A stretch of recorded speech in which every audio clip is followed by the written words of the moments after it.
பேரன்பிற்கும் பெருமரியாதைக்கும் உரிய தாளாளர் ஐயா அவர்கள், அன்புக்குரிய தலைமை ஆசிரியர் அவர்களே, ஆசிரியர் பெருதகைகளே, மாணவன் மாணவிகளே, அனைவருக்கும் வணக்கம். ஔவையாரின் ஆத்திச்சூடி. ஆத்திச்சூடி கடவுள் வாழ்த்து. ஆத்திச்சூடி அமர்ந்த தேவனை ஏத்தி ஏத்தி தொழுவோம் யாமே.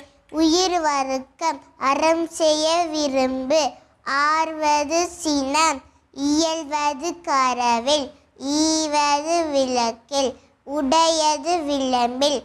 ஊக்கமது கைவிடில் எண்ணெழுத்து இகழில். ஏற்பது இகழ்ச்சி ஐயமிட்டுவன். ஒப்புரவு ஒழுகு ஓதுவது ஒளியில். ஒவ்வியம் பேசில் அகம் சுருக்கில்.